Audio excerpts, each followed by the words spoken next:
Charlotte episode number 2। You अपने नए school होशिनोमी academy में पहले दिन आयुमी के स्वादिष्ट आमलेट राइस से शुरुआत करता है।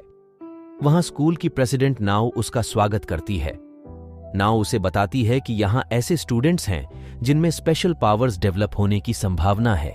ये स्कूल उनके लिए शेल्टर की तरह काम करता है ताकि कोई बाहरी ग्रुप उनका गलत इस्तेमाल न कर सके। नाओ आगे कहती है कि स्कूल की स्टूडेंट काउंसिल इन खास शक्तियों वाले बच्चों को ढूंढकर उनकी प्रोटेक्ट करती है या फिर उन्हें अपनी पावर्स ना इस्तेमाल करने के लिए मानती है। इसके बदले उन्हें पैसे भी मिलते हैं। बाद में यू को नाओ और जोजीरो की क्लास में डाल दिया जाता है जो उसे पसंद नहीं आता। लंच टाइम में यू को पता चलता है कि उसे रात जैसा ही खाना खाना है। तब जोजीरो उसे स्कूल कैफेटेरिया ले जाता है। वहां काफी भीड़ होती है, इसलिए जोजीरो अपनी पावर का इस्तेमाल करके जल्दी से दोनों के लिए सैंडविच ले लेता है, लेकिन खुद फिर से चोटिल हो जाता है। वो यू को यकीन दिलाता है कि उसके पहने हुए आर्मर ने उसे ज्यादा चोट नहीं लगने दी। क्लास में वापस आकर यू देखता है कि नाओ बाकी सबसे अलग बैठी है। जोजीरो बताता है कि नाओ ने अपनी पावर का इस्तेमाल लड़ाई के लिए किया था, जिससे दूसरी लड़कियां उससे खफा हो गईं। हालांकि वो बताता है कि मिडिल स्कूल में नाओ बिल्कुल अलग थी। अचानक नाओ यू और जोजीरो को स्टूडेंट काउंसिल रूम में बुलाती है। वहां उनका एक साथी जो हमेशा भीगा रहता है थोड़ी देर के लिए एक तस्वीर दिखाता है जो उनके अगले टारगेट का लोकेशन बताता है। नाम्बा हाई स्कूल में एक फोटोग्राफी यूजर। रिपोर्ट मिलने के बाद नाओ, यू और जोजीरो नाम्बा हाई स्कूल में काफी देर बिताते हैं, किसी ऐसे के बारे में पूछते हुए जो फोटोग्राफ्स से जुड़ा हो। नाओ को अंत में एक लीड मिलती है और वह जोजीरो को एक छात्र को सबड्यू करने के लिए कहती है जिसके पास स्कूलमेट की ऐसी तस्वीरें हैं जो किसी अजीब तरीके से ट्रांसपेरेंट हो गई हैं। ये लीड उन्हें क्लास 2E के उडो तक ले जाती है, जिसके बारे में बाद में नाओ को पता चलता है कि वो स्कूल की आर्चरी टीम का कैप्टन है। उसके लॉकर से और सबूत लेने के बाद नाओ यू और जोजीरो की मदद से उडो का सामना करती है। उडो पहले तो बेकसूर दिखता है, लेकिन बाद में स्वीकार करता है कि वो अपने बीमार माता पिता की मदद के लिए स्कूलमेट्स की अश्लील तस्वीरें बेचकर पैसे कमाता है। नाओ उसे चेतावनी देती है कि उसकी हरकतें उसे खतरे में डाल सकती हैं और अपनी पावर का गलत इस्तेमाल बंद करने का आग्रह करती है। उडो झिझकते हुए सहमत हो जाता है।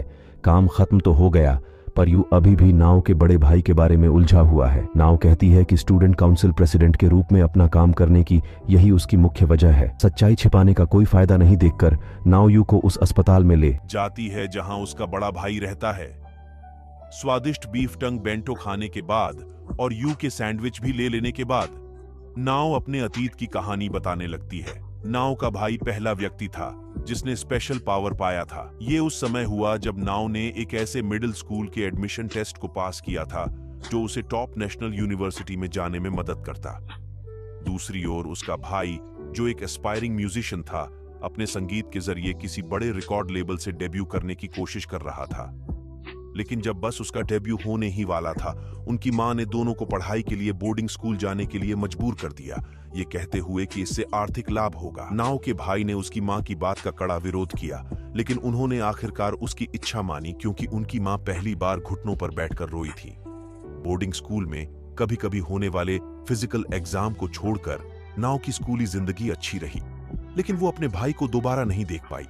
बाद में उसे पता चला कि उसके भाई के पास अपनी इच्छा से हवा को कंपन कराने की शक्ति थी और वैज्ञानिकों ने उसकी शक्ति की खोज कर ली और उस पर प्रयोग किए, ये उम्मीद करते हुए कि वे इस शक्ति का इस्तेमाल कम्युनिकेशन जैमिंग टेक्नोलॉजी बनाने के लिए कर सकेंगे। 1 साल बाद नाओ अपने भाई को फिर से देख पाई, लेकिन वो अब पहले वाला भाई नहीं था। नाओ को अंततः पता चला कि स्कूल में उसकी दोस्त सब नकली थीं और वो स्कूल से भाग गई। नाओ और यू अंततः उस अस्पताल में पहुंचते हैं जहां नाओ के बड़े भाई की देखभाल की जा रही है।